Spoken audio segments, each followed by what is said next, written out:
Hello everyone. Today we are going to solve the problem. No.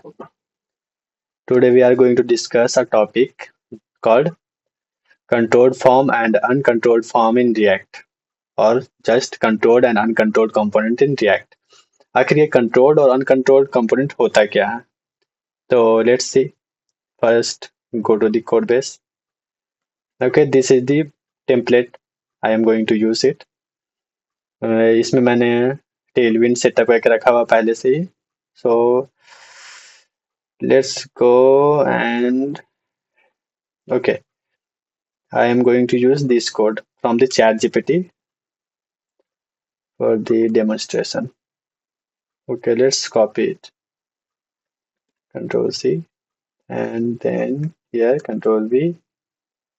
Okay, there is some problem. This one, yeah, and let's do it as screen. So it's done, and more thing here. Basically, this is a controlled form. I am going to explain it. So just wait a bit. Let me copy and paste first.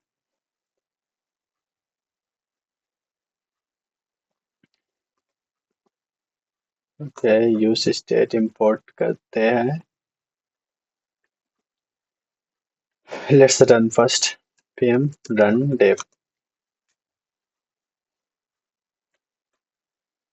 Let's see. Okay.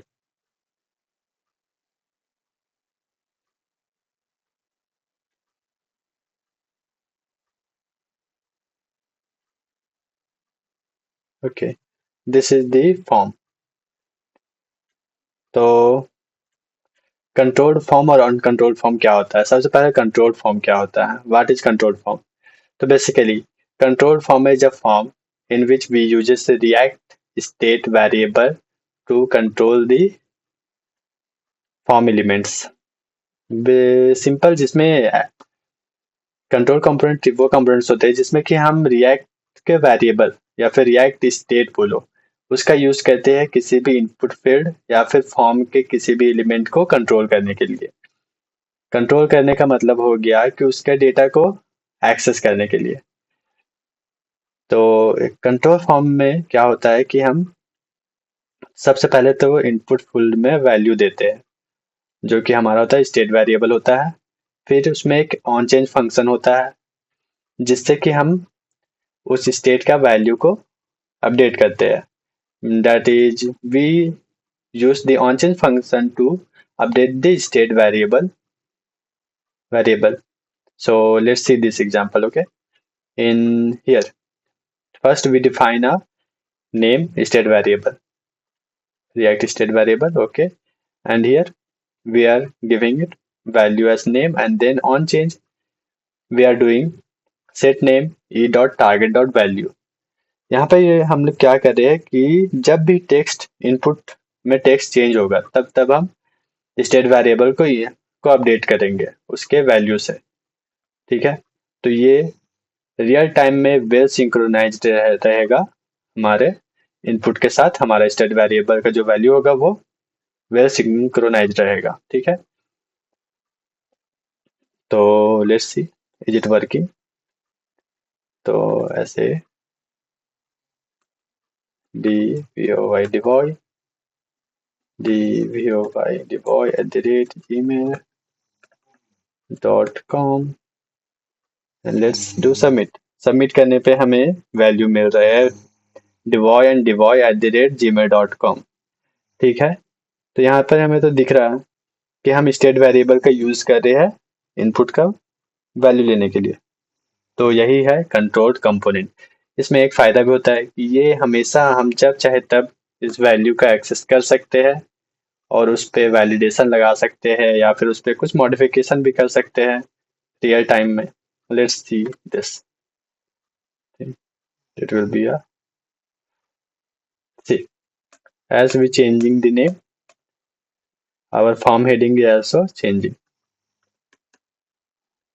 Hi, hello in real time. Okay, तो यही है controlled form. और uncontrolled form क्या होता है?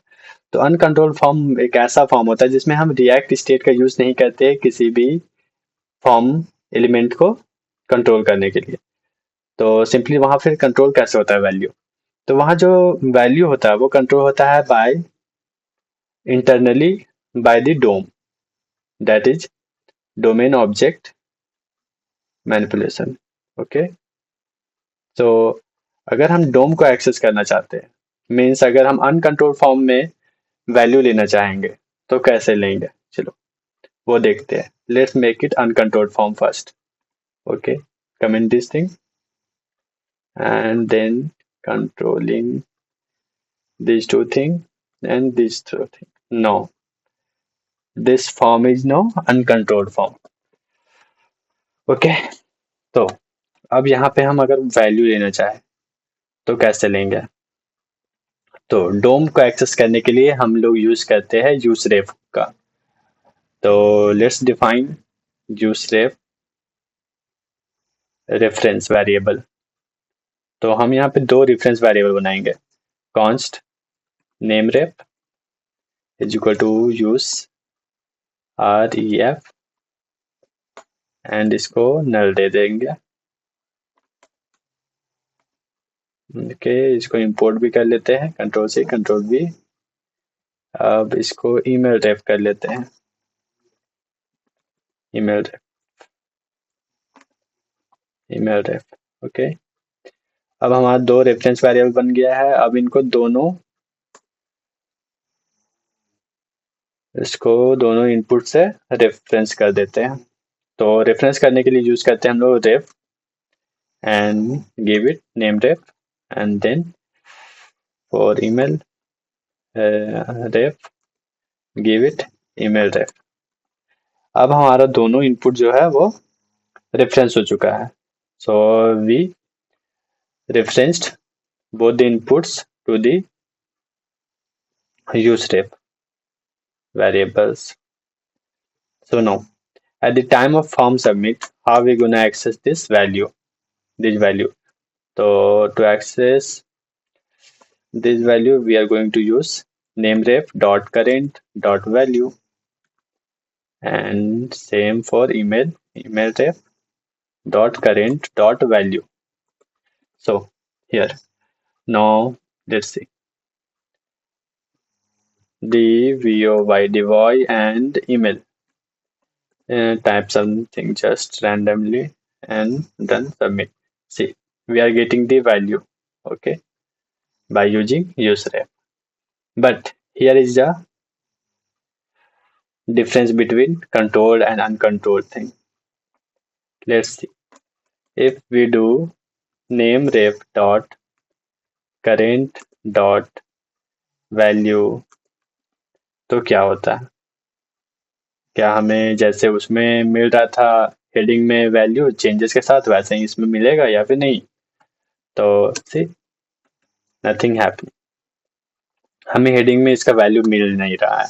इसका यही मतलब है कि रियल टाइम वैल्यू ये नहीं देता है। We can't access the real time changes of this input field in uncontrolled form. तो यही है अनकंट्रोल्ड फॉर्म और कंट्रोल्ड फॉर्म इन रिएक्ट। तो ठीक है, गुड नाइट, बाय।